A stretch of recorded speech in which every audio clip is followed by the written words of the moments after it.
Assalamualaikum warahmatullahi wabarakatuh. Berjumpa lagi dengan saya.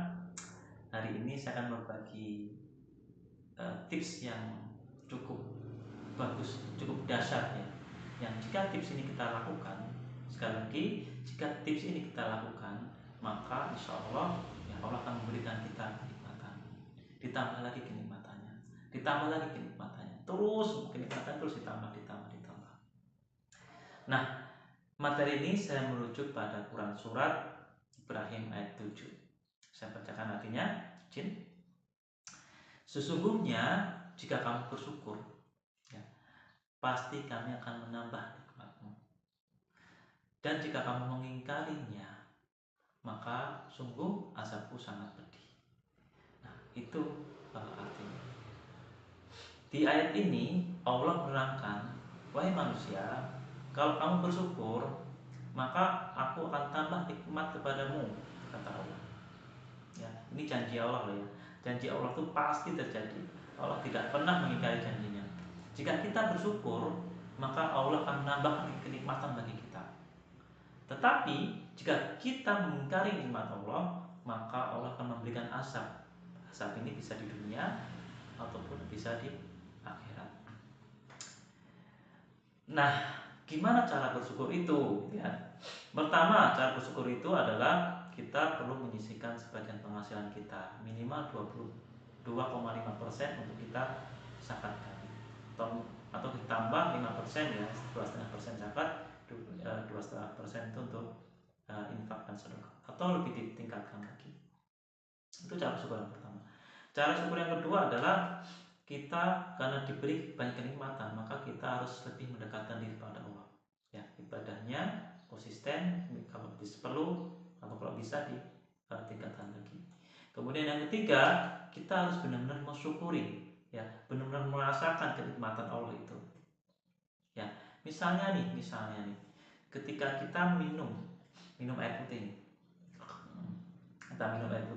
rasakan, ya Allah, seger banget air putih ini, gitu kan. Sampai ke tenggorokannya, sampai ke lambung, kita benar-benar menikmatinya. Atau kita makan sebuah kue, dirasakan bagaimana lezatnya, nikmatnya kue ini dalam mulut kita. Ketika kita mengunyah kue ini, kita merasakan manisnya atau asinnya, terus itu syukuri, ya Allah, alhamdulillah, ya saya bisa menikmati kue ini. Contoh yang lain misalnya, ketika sobat naik motor, ya, dia naik motor, rasakan ketika sobat naik motor, ya Allah, alhamdulillah, ya, Engkau menitipkan motor ini untukku sehingga aku kemana-mana bisa lebih cepat. Atau bagi sobat yang diberikan rezeki lebih, memiliki mobil, ketika naik mobil rasakan, ya Allah, alhamdulillah, Engkau menitipkanku mobil ini sehingga aku bisa jalan kemana saja tanpa khawatir hujan, panas, dan lain-lain. Itu rasa syukur. Ada lagi, ya, misalnya ketika para ibu-ibu nih mencuci piring, airnya ngalir, ya, syukuri, ya Allah, airnya bisa mengalir loh, ya. Coba kalau airnya berhenti bagaimana? Alhamdulillah, Allah berikan aku rumah, ya, sehingga aku bisa tidur dengan nyaman di rumah, gitu. Atau ya alhamdulillah, ya Allah, ketika kita melihat sesuatu, mataku masih bisa melihat dengan normal, ya, telingaku masih bisa mendengar dengan normal. Alhamdulillah, syukur banget kepada Allah. Ini adalah cara-cara mensyukuri nikmat Allah.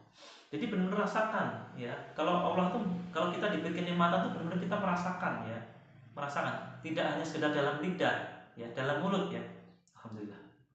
Enggak. Alhamdulillah, ya Allah, nikmat banget bisa ini, ya, bisa aku makan, ya, bisa memberikan energi, bisa memberikan aku badanku lebih sehat, seperti itu. Nah, kemudian juga rasa syukur juga yang perlu kita biasakan adalah ketika kita menjelang tidur atau bangun tidur, akses kita adalah rasa syukur, ya. Akses terakhir kita adalah rasa syukur. Ketika kita mau tidur, maka kita mengakses rasa syukur. Minimal kita mensyukuri 7 hal yang pantas kita syukuri. Jadi ketika mau tidur, sobat semua bisa mensyukuri 7 hal yang pantas ayah bunda syukuri. Kemudian ketika bangun tidur, akses juga ya.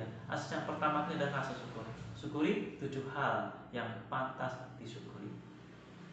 Nah, insya Allah ketika kita menjadi sosok yang pandai bersyukur, maka Allah akan berikan kenikmatan. Allah akan tambahkan lagi kenikmatan lagi, tambah lagi kenikmatan lagi, tambah lagi kenikmatan lagi.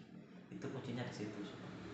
Nah, bagi orang yang mengeluh nih ya, bagi orang yang mengeluh itu adalah tanda orang sulit untuk bersyukur.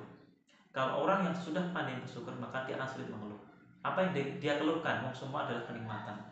Apa yang dia keluhkan, bahwa dia mendapatkan kenikmatan itu. Ya, jadi